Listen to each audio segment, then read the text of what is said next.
أعوذ بالله من الشيطان الرجيم بسم الله الرحمن الرحيم. Allah mengingatkan kita untuk terus meningkatkan bekal kebaikan sebelum kita berpulang pada Allah Subhanahu wa Ta'ala. Pastikan semua kegiatan kita punya nilai di hadapan Allah. Jangan hanya punya nilai dunia saja. Kalau cuma dunia saja, apa faidahnya iman yang telah kita yakini itu? Apa bedanya antara orang beriman dengan yang belum beriman? Maka pastikan bukan hanya sholatnya, tapi semua aktivitas hidup kita. Makan kita punya nilai di hadapan Allah. Berpakaian punya nilai di hadapan Allah. Berkendaraan punya nilai di hadapan Allah. Semua kegiatan yang memiliki nilai di hadapan Allah itu disebut dengan hasanah namanya. Disebut dengan hasanah. Karena itulah kemudian ketika kita mengerjakan satu perbuatan, seperti saya mau minum misalnya, maka saya niatkan minuman ini untuk mendapatkan ridha Allah. Ya, maka saya katakan Bismillahirrahmanirrahim, kemudian saya minum. Maka kalimat Bismillahirrahmanirrahim itu yang menjadikan aktivitas minum itu punya nilai di hadapan Allah. Minumannya sama dengan yang diminum siapapun. Ya, menghilangkan haus fungsinya. Jadi hausnya hilang, tapi apakah dengan hilangnya haus itu Allah memberikan nilai tidak? Ada amal solehnya enggak? Bismillahirrahmanirrahim punya nilai itu. Itu yang dimaksud hadis Nabi, kullu amrin dzibalin la yubda'u fihi bismillahirrahmanirrahim fahuwa abtar. Ya, setiap perbuatan baik, ingat yang baik ya, bukan perbuatan buruk. Bukan korupsi pakai bismillah misalnya, tidak, enggak boleh itu. Ya, mencuri pakai bismillah, tidak. Semua perbuatan baik. Dzibalin itu yang dibenarkan oleh akal dan hati kita itu benar. Jadi sesungguhnya kalau orang berbuat salah, hatinya pasti menolak. Ya, hatinya menolak. Itu bal. Ma fi balika. Apa sih yang ada dalam hatimu itu? Ya, kan saya sering katakan begini kalau ingin menguji ya. Anda keluar dari masjid untuk ngetes, bukan dilakukan terus, bukan ya.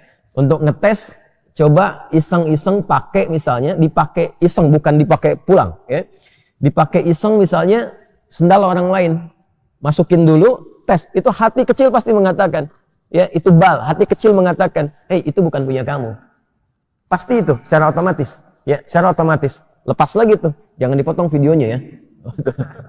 Saya mesti potong-potong video tuh. Ya, itu ngecek itu seperti itu, hatinya pasti akan protes.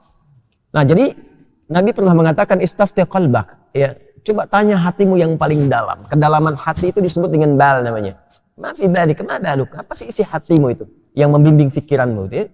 Nah dari situ, kullu amrin dzibalin, setiap perbuatan baik yang dibenarkan oleh hati kita, membimbing pikiran kita, tapi tidak diiringi dengan Bismillahirrahmanirrahim, ya, fahuwa abtar, maka terputus nilai keberkahannya. Artinya nggak ada nilai di hadapan Allah, cuma dunia saja. Nah, setiap perbuatan baik yang diniatkan untuk mendapatkan ridha Allah itu disebut dengan hasanah. Poinnya 10. Setiap perbuatan baik itu poinnya berapa? 10. Itu yang dimulai di Al-An'am ayat 160 tadi. Man jaa'a bil hasanati falahu 'asyru amthaliha. Siapa yang mengerjakan satu perbuatan baik, punya nilai di hadapan Allah, maka nilainya diperintahkan pada malaikat mencatat 10 kebaikan.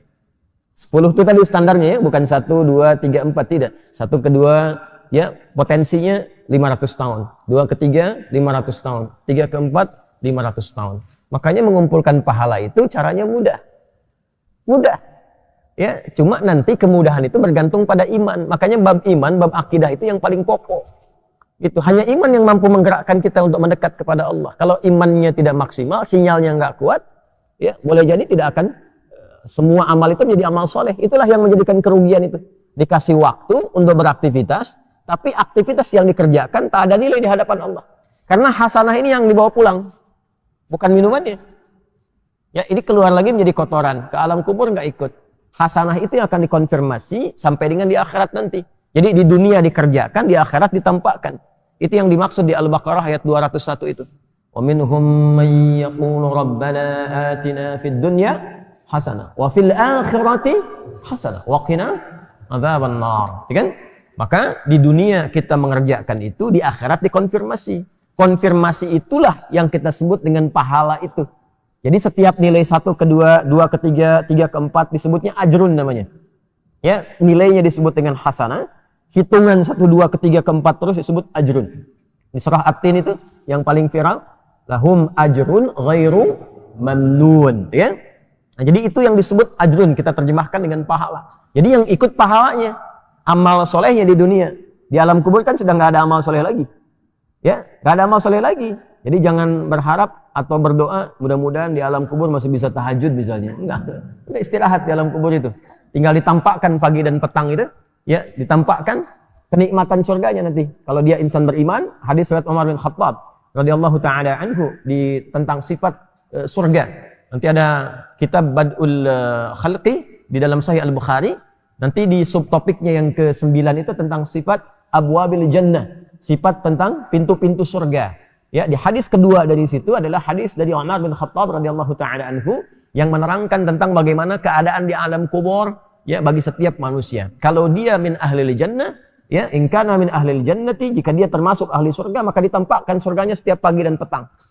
Ini nanti yang melahirkan rumusan di antaranya zikir pagi dan petang. Ya, dan nanti ada hadis-hadis lain tentang fadilah-fadilah keutamaan yang mengantarkan ke alam kubur. Babnya iman, ingat. Babnya iman. Kalau beriman, yakini. Iman kita dipertaruhkan di situ dan tidak akan ada ruginya, toh meninggal juga. Ya kan? Toh meninggal juga. Nah, nanti dikonfirmasi saat di akhirat ditampakkan itu semua dalam bentuk kitab kita. Makanya nanti di surah Al-Isra akan dikonfirmasikan iqra kitabak kafa bi nafsika al-yawma 'alaika hasiba. Jelas ya? Nah, karena itu disarankan kita mulai meniatkan diri kita sepenuhnya untuk menjadikan semua aktivitas kita punya nilai, menjadi hasanah. Termasuk sholat yang baru ditunaikan. Karena sholat itu ibadah pertama dalam Al-Quran yang disebut dengan hasanah. Quran surah ke-11 Hud di ayat 114. Aqimis sholata tarafain nahar wa zulafan minal layl innal hasanati yudhibnas sayyiat. Ya kan? Tunaikan salat dari mulai pertengahan siang sampai dengan ke malam, ya, dari mulai terus sampai dengan subuh sampai dengan ke isya. Innal hasanat, semua salat yang dikerjakan itu menjadi hasanat, jamak dari kata hasanah. Jadi salat disebut dengan hasanah. Karena itu rumusan ibadah kita yang dicontohkan dalam Al-Quran, begitu kita akan ucapkan dan mohon kepada Allah menjadi hasanah, salat didahulukan. Inna salati, teruskan ayatnya, wa nusuki wa mahyaya wa mamati lillahi rabbil alamin. Dan ini nanti akan menjadi salah satu di antara 12 doa iftitah. Doa iftitah itu ada 12. Nanti di Sunan Abu Daud yang sangat menyenangi doa ini, itu diantaranya sahabat Ali bin Abi Thalib. Sayyidina Ali bin Abi Thalib radhiyallahu ta'ala anhu, itu sangat senang dengan doa ini. Beliau membaca dalam salatnya itu, wajjahtu wajhiya lilladzi fataras samawati wal arda hanifan musliman wa ma ana minal musyrikin. Inna salati wa nusuki wa mahyaya wa mamati lillahi rabbil alamin. La syarika lahu wa bidzalika umirtu wa ana minal muslimin wa ana awwalul muslimin, dengan dua riwayat.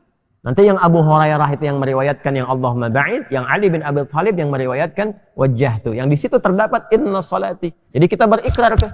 Bukan hanya salat kita, semua ibadah kita. Semua ibadah kita, wa nusuki, wa mahyaya, semua kegiatan hidup kita. Ya, wa mamati, sampai kita wafat.